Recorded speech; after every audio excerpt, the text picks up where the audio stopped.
First of all, let's just say where you're at. You're listening to Too Many Jams.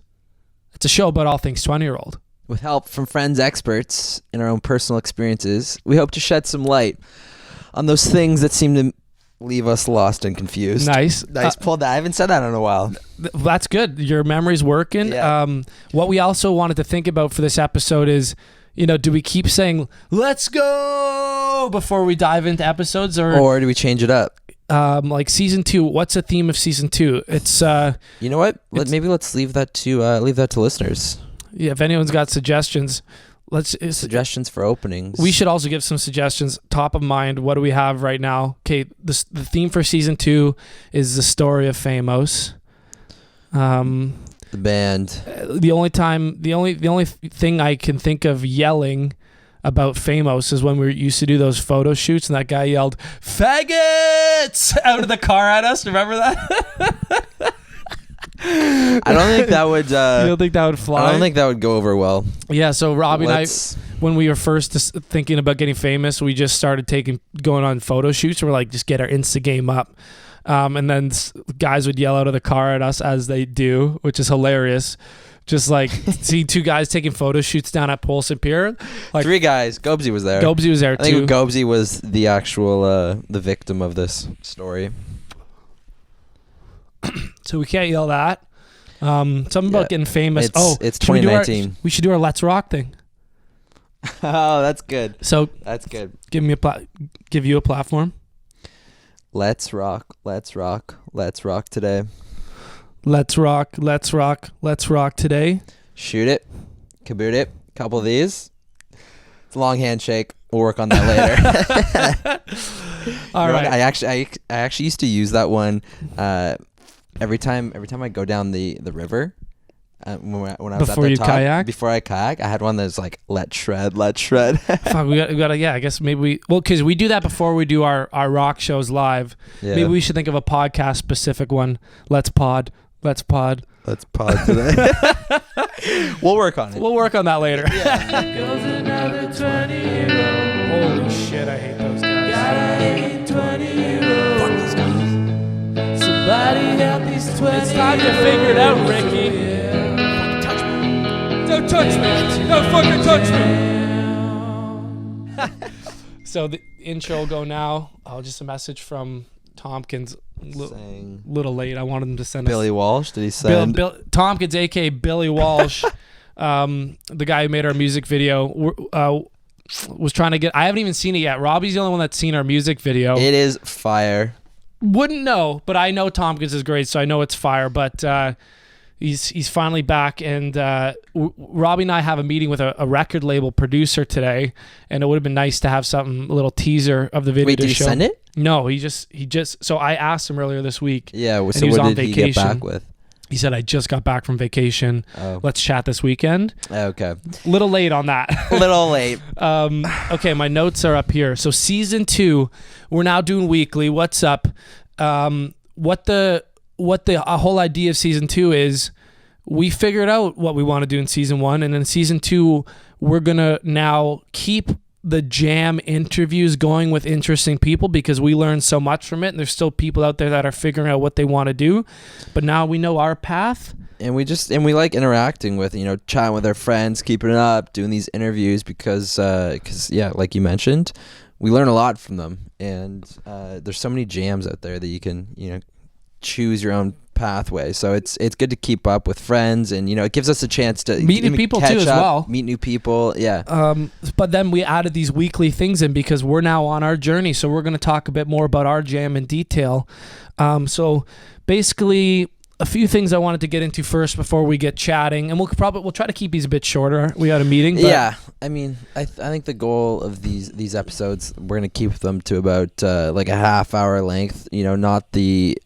Compared to our normal episodes, mainline episodes. Let's see how it goes. We make these promises a lot. And also, we probably won't do just a sit-down catch-up every other week. We might do pod smashes, or like if we have any cool or interesting ideas or stuff that's just not like the mainline stuff, we'll probably just slap them in there when we can. Keep it fresh.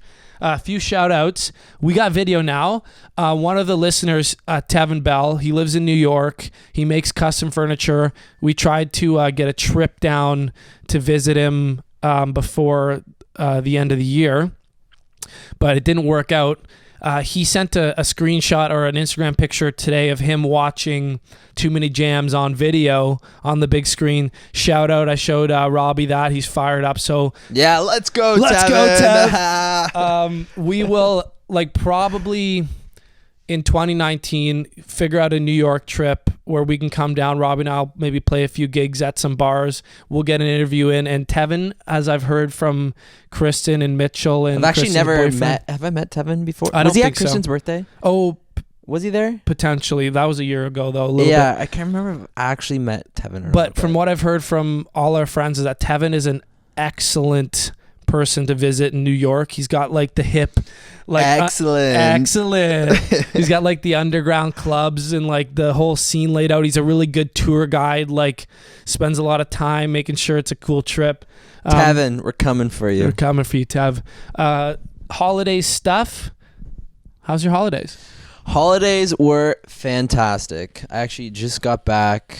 Was it yesterday? No, not yesterday, but the day before, the night. So 2 days ago. Whatever, just get into it. I was in Whistler for about 7 days, and I got in 5 days of skiing. The weather was fantastic. Who's calling? That was Eli. Sorry, I had to gas your call. Eli. Put Eli on for a sec. Hold on, let's see what Eli has to say. Eli? What up? Rob and I are literally recording a pod right now. You're live on the pod. What do you have to say? What's up? And that's Eli. That's Eli. Can I wait? Is this season 2? Season 2, buddy. This is your first appearance on it. Muzzle top. Mazel tov. Can I guess what you're doing right now? He's in the car driving. Yeah. Could have guessed that. Eli checks in a couple times a day, usually when he's to or from a factory. So we got to get back into it. We got a little short window here, Eli, but if you got any advice or anything you want to put on, now's your chance. Drink more water. Stick to your New Year's resolutions. Love it. Nice. All right, buddy. Okay. We'll give you a call after the episode. Good advice, See ya. Eli. Easy. Good advice. So back to it. I was in Whistler. The skiing was awesome. Got in 5 days of skiing there. Was with the whole family. And some big news. Actually, I think you had it written down, but my sister got engaged, which is super exciting. To one of our podcast guests. Oh yeah, Jay Van, who he was in last season, so look for his episode. He did the episode on being he runs Tiger Beer in Canada. He worked for Heineken at the time. Yeah. Steady hands, Jay Van posed on steady hands. He had the ring on the mountain on in the deep snow. In the deep snow. And if you see pictures of, this gives you a little perspective of how deep the snow was. If you see pictures online, which both of them posted of their engagement photos, which I took because he told me it was going down. So Humble brag. Well, yeah, not to brag or anything, but anyways, if you look at the pictures, it looks like he's down on 2 knees when he's proposing.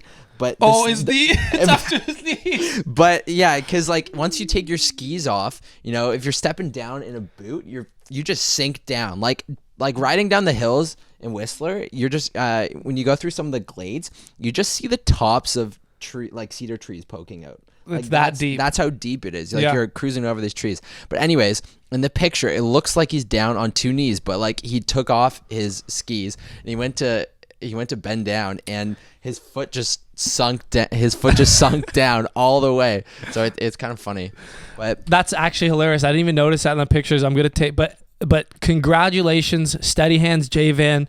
You flew a ring to Whistler. You kept it hidden from your your Snoopy girlfriend, the snoopiest, for 4 or 5 days on the trip, and you got engaged. Congrats, love it. Big ups. There was so many engagements this year. I don't even know. I can't list them all, but at least 5, 6, 7 people I know, in even the last 6 months got engaged. Yeah, I guess it's that age. things are happening. People are making moves. Yeah, well, You know? not to put pressure on us or anything, you know, but looking to get engaged at 43.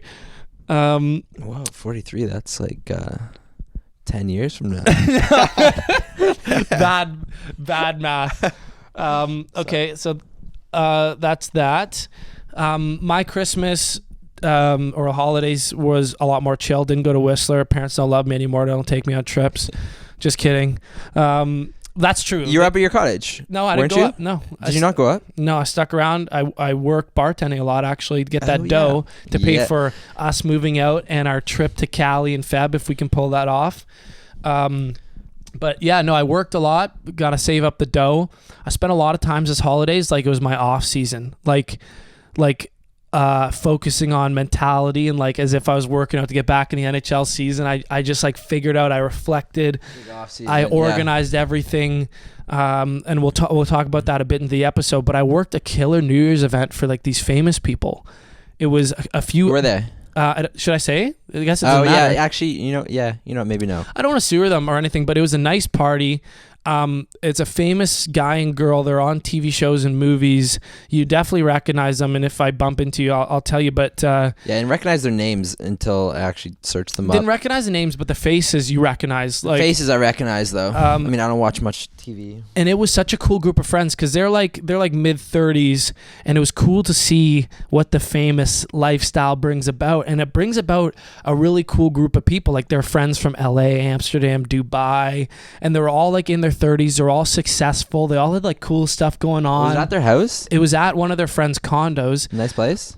So nice, a 3-story condo. Fuck yeah. Or I'll say apartment because it was more like a 4 or 5-story building. Yeah. It was like a 3-story loft style condo where you could see all the way 3 stories up, and there were stairwells going across to like an office and the bedroom. So cool. I'd like to live in a loft someday. Yeah, big loft guy. Yeah. And their friends had some cool pranks. So one of the guys in their friend group, I guess, is just like really good at pranks or like setting stuff up. And so he wanted to prank the guy hosting the party. So he reached out to a few Instagram celebs to get them to make like a video saying like, hey, I'm coming to this party and like everyone come, I'm bringing a bunch of people to like freak this guy out.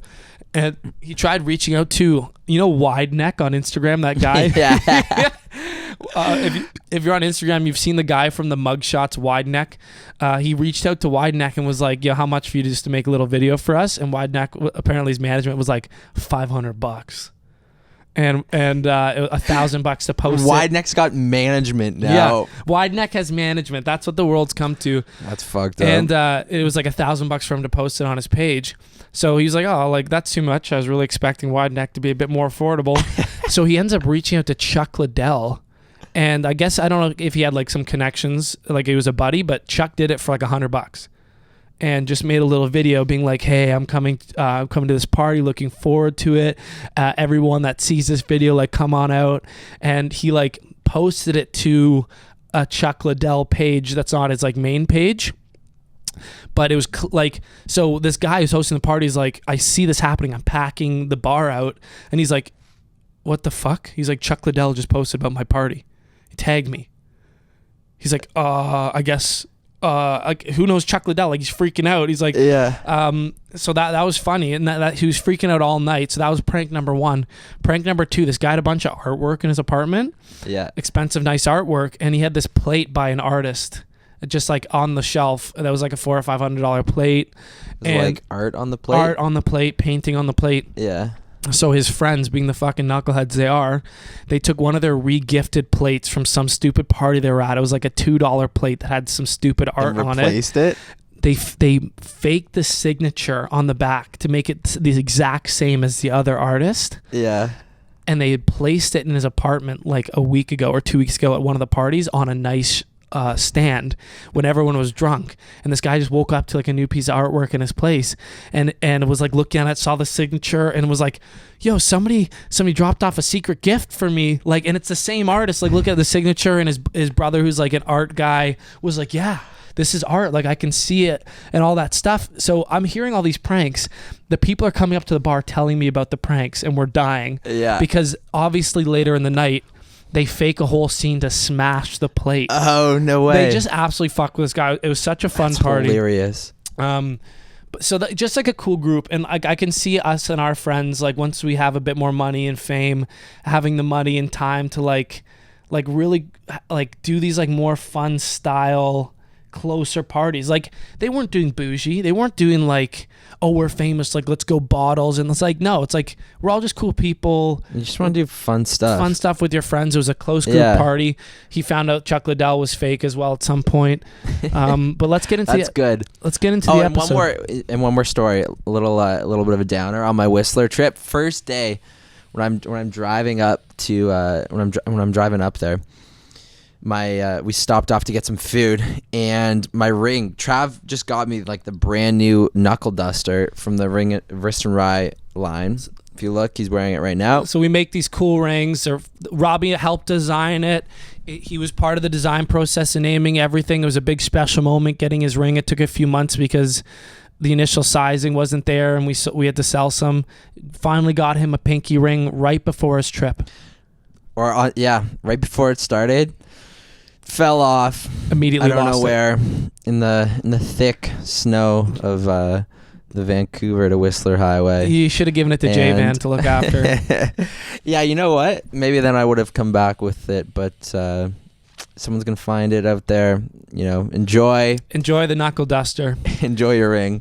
Just a little plug on those rings. Robbie and I spent a good portion last year designing two completely like custom rings, like fresh designs. We looked at like hundreds of rings, and they came out really well. They're pure silver. They're really nice, and we did them for like, I think they're online right now. They still are on sale for like, they have a little bit of a pre-order sale still going on where you can get them for like $140 or $150 for a really nice silver ring. We have a whole sizing system online.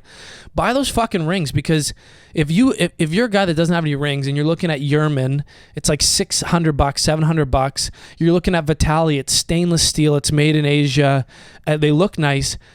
Here's a Toronto-made ring designed by us. They look really cool. There's a Naked and Famous, named after our band, and the Knuckle Duster. And compliments on them all the time. You get them for a good price, and it's silver, and it's nice, and it's handmade here by probably one of the best jewelers in Toronto. So yeah, they're well made, well priced, and they're cool. So well made, well priced, well dressed. Moors. So let's get into it. Wrist and Rye. Wrist and Rye. Sorry, that's wrist-rye.com. Not to plug, but it's also what pays for like plug the podcast and our music. So if you want to support us, that's definitely where to go. Okay, so let's get into it. We have about 15 minutes here to talk about the story of Famous. We've talked about this in a few episodes. Last season, we were lost puppies. We didn't know what to do. So we tried a bunch of jams. We talked to a bunch of people. And, kind of led us to the new beginnings of this season, where we want, where we're going to spend our time and our creative energy this upcoming year, which I think has been made fairly clear that the band is the primary what's the word, Primary jam. Like primary center of attention, So what I did this break is I laid out a lot of stuff. What basically formulated this jam. And again, we talked about in the last couple episodes, the interviews that helped us along the way, where we got our ideas, how we formulated the idea. And we spent the year last year laying the foundation. And the story of season 2, what these chats are about, are chronicling our path to becoming super famous rock stars. And so I laid out how the technicals of how we came about this. If you're figuring out, your jams, the key was to kind of break it down. And I'm not going to give an exact formula. I've heard people that say start from where you want to go and work it backwards. Start from what you're good at and work it forwards. I have no fucking idea which way we came at it. But in hindsight, I can break it down properly. So basically, in year 1, I looked at what I enjoy. And when I say I did it for myself, and I know that Robbie will echo a lot of these things as well, but I'll say it for me. Yeah, we have a lot of crossover in like similar passions and, you know, paths we want to take. So, I mean, so a lot of these will also be, you know, and you can touch on that as we go through it here. And I think, should we talk about the Gary Vee thing? We quickly? will. We'll get, no, because okay, this is a build up to it. Okay, so cool. Basically, I looked at what I enjoy. I looked at the things I enjoy, and I know I like entertaining, and I know Robbie does too. And that entertaining is the most enjoyment we get when we're playing our rock shows live and people are fired up. When I act, I love it. Like the feeling of acting and being like the star, like Robbie, you love that at the music video. Showing off, like doing stuff that's impressive. Like anytime I hop on a jet ski or a dirt bike or in a car, my favorite thing is to like do something cool, or on the snowboard, a jump, or when you're on the wakeboard, or a flip off. Like it's just like entertaining and being that, like that thrill of doing something that pushes the limits that other people aren't doing. And what I realize is that a passion of mine is also creating the things that entertain, like making, as much as making a song is difficult and I don't always like doing it, making a song is one thing, but when you finish the project and you show it to people and they enjoy it, that's entertaining. That's like feeling that feeling all over again. Same with videos, same with the podcast, same with when we take pictures. So we realized that was one big thing. And then I also realized that entrepreneurship is a passion of mine. I love being able to make money and be my own boss. So grouping all those things I'm good at, we did all those jams last year.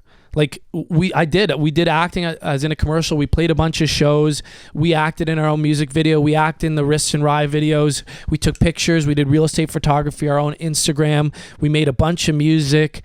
We made a bunch of podcasts, and we were creating.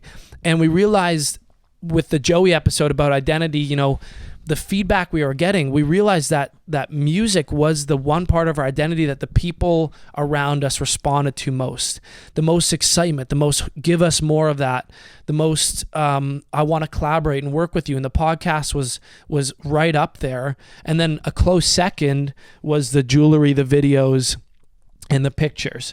So, okay, like that definitely helped us with the music path, the fact that it was the one that seemed to be the best for us. And then I looked at what I wanted from life, and I tried to picture the life I wanted in the future. And I know that it involves good relationships, family, friends, your significant other. And, you know, seeing that at the New Year's party was definitely, you know, when we're hanging around those types, that's like a good example of keeping a good group of people together. And I want that for myself. I know I want my career to be creative, project-based, you know, something where you're creating items that you get to release and have that excitement about finishing something. I want financial freedom. Who fucking doesn't? Yeah. But right. I want time and location flexibility as well. And what Robbie and I realized last year when we looked at what we wanted, why can't we fucking have that? Why not? Why not?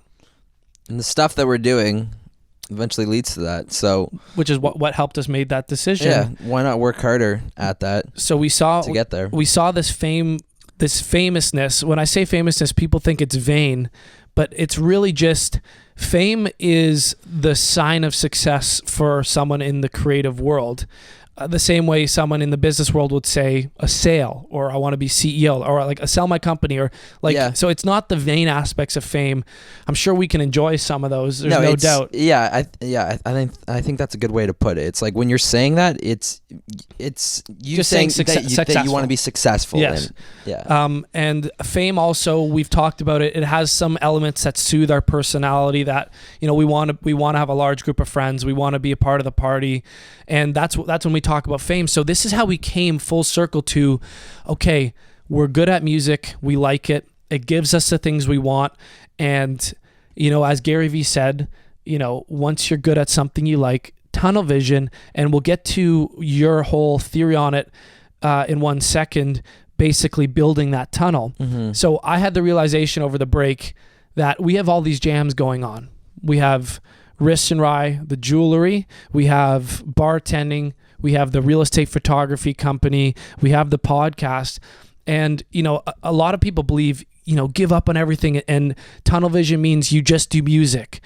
And I started thinking and I said, not at all. I was like, what I'm going to do in 2019 is shape all these jams into a funnel that feeds towards our main goal. As I said last year, I'm now no longer the jewelry guy that plays music. I'm the rock star that has a jewelry company. I'm the rock star that has a podcast. It's about reshaping your identity. And with Wrists and Rye, what that meant for me is no longer spending the long hours to become Mr. Jewelry. It's looking for people that can take over those parts. So there's a guy that wants to help us to be the guy driving the sales for Wrists and Rye. There's a girl I'm working with, and hopefully we'll have her on the podcast. Won't say a name yet. That she wants to make a female line for jewelry, and she's got the creative energy and the following and all that. And what I can be for these companies is the business guy, because that's something I'm good at. I can fulfill the orders. I can do all the logistics. I can do the branding help that I need to do when it comes to a few pictures and making new products. But shifting those talents to someone else so I have more time for music, and then taking the money that comes back in, funnel it down the tunnel. Yeah, that's the kind of tunnel vision that he's talking about. It's unrealistic, you know, when he says, if you want to be good at something, tunnel vision, and then you go out and say to yourself, okay, I'm going to, you know, for the next, every day, for however long, I'm going to become the best at whatever it is that I want to be at by like spending all my hours doing that. It's, you know, it's unrealistic, because you gotta have balance. You gotta provide for you gotta take care of yourself. You gotta provide income. You have other duties and fulfillments that you have to take care of. So tunnel vision, and which I said to Trav earlier, he laid it out in a good way that, you know, he's focusing his energy, you know, all of his to build that tunnel where everything else, like his free time and all of his other creative energy, he can focus more on the music and the stuff that's important to him, which I think is a good way that you laid it.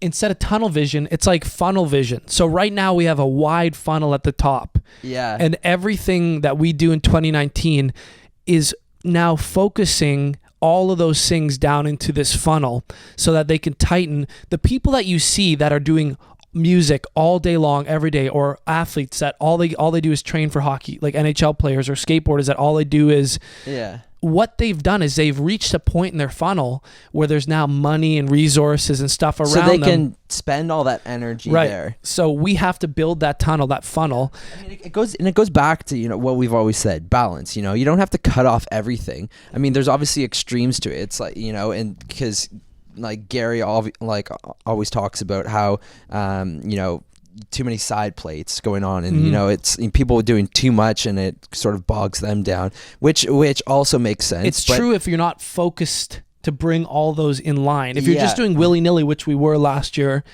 we're doing Willie Nylanders.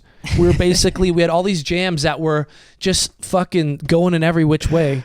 We're now going to focus them. So even our real estate company, you know, we realize that pictures aren't our strongest thing. We're good at it.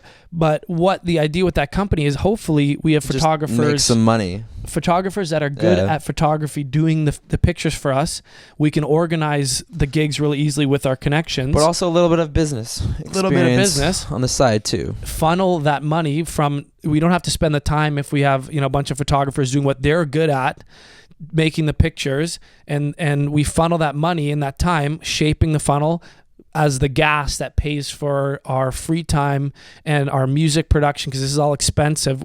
Music doesn't pay that well, right? So this is how we fund it. So it's about shaping all these jams we have going on.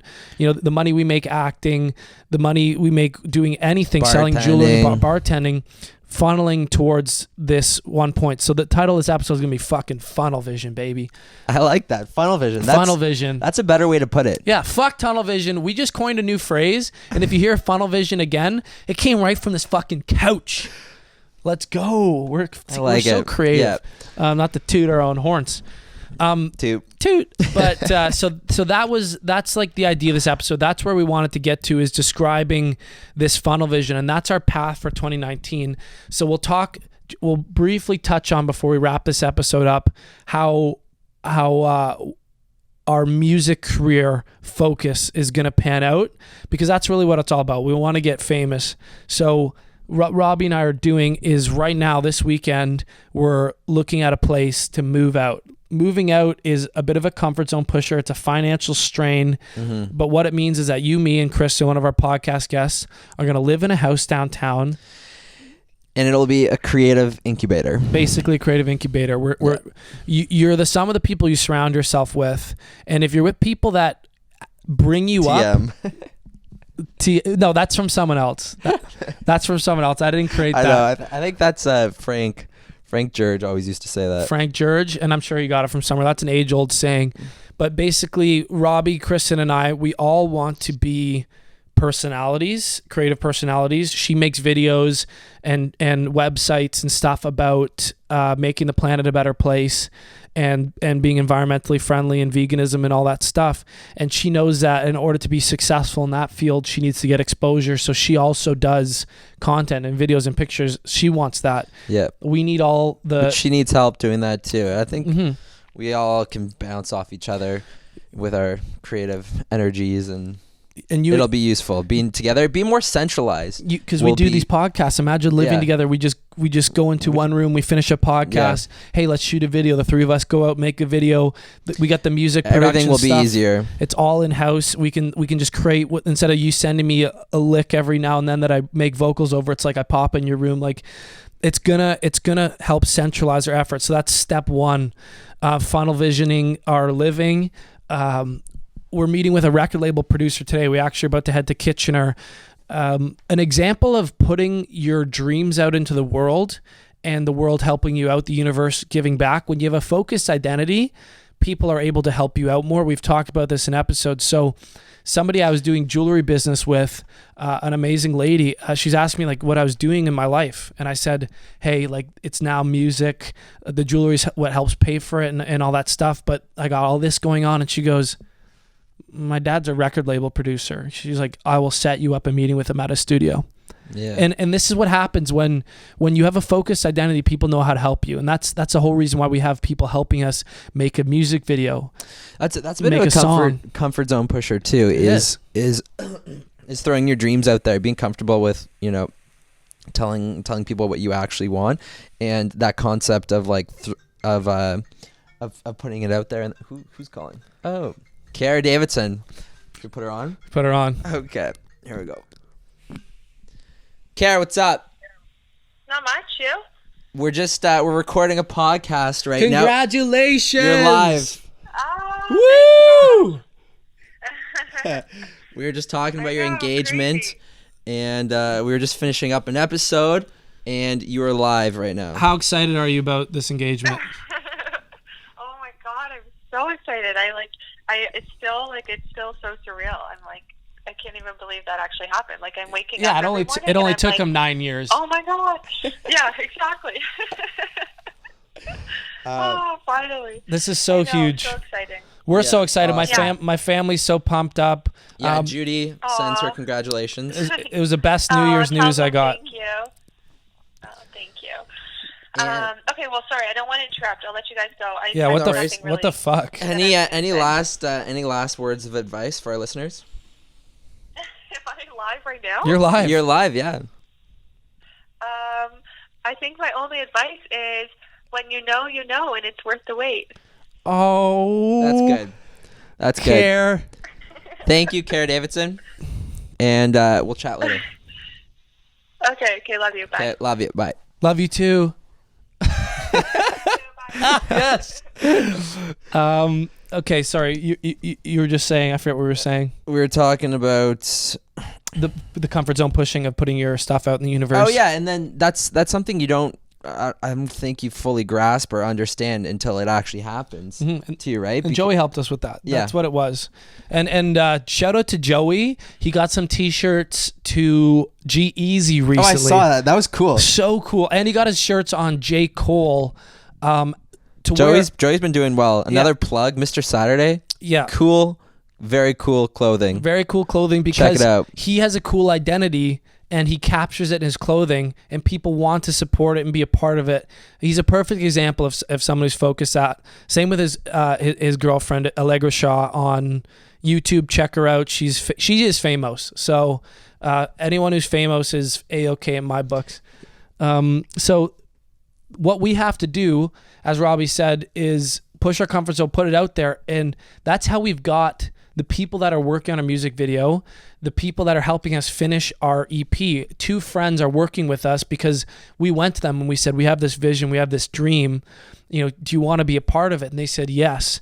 And so a close buddy of ours, Scott Goodwin, who was on an episode talking about music, is producing our song for us, our single for the music video.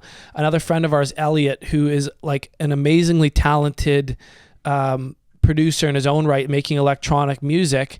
He's got a full-time job, but he has this talent. We went to him, we're like, can you help us add some instruments and rework the song? And he hopped on board. And so it's such a collaborative effort, and it comes from having the identity. So our plans for the near future: finish the single for the music video,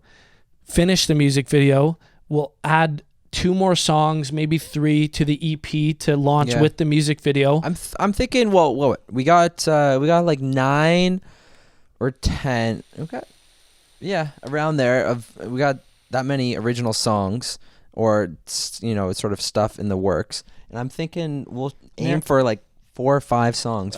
Money for the wise EP. and time wise, the EP is probably going to be, I'm going to say probably 3 songs, but it doesn't mean we can't release the other songs. They just might not be professionally, might not be the professionally done songs in the EP. Or you might see them later on down the line. You might just see them like later on in the summer. We'll sprinkle them through. Yeah. But at least for the spring launch, to do 3 songs professionally is going to take money, time, effort. It's taken months to finish this song. So once we launch this EP in the spring, that's when we launch our social medias, our Facebook, Instagram. We'll have a portfolio, and we're just basically going to sell our souls. We'll go to anyone who wants to listen, any record label, any live performance companies, and just fucking sell ourselves Jimmy Irvine style. And Jimmy Iovine. Jimmy Iovine, Mark Stanuge. And then basically all summer, we're hopefully going to open up for big acts, maybe get signed or some interest from somebody off our EP, but that's a bit of a hard thing to do, but you never know. Maybe after we have the open up for some big acts, get recognized. But 2019 is going to be the big year, and we'll record it here. We'll talk to some other people. We'll do some fun stuff, and we'll just have fun with these creative projects because we don't make any money off Too Many Jams. This is purely accountability. It's purely for the people who reach out to us and enjoy it. And it's a way to capture all this stuff because eventually we can help the people around us achieve whatever it is they want to do. And it's become for our enjoyment now, too. Right? Yeah, I enjoy this. We're sitting here, we're shooting the shit. So let's wrap this up. Let's hit the road. Let's meet this guy. And we'll see you next Tuesday. We'll see you next Tuesday. Adios.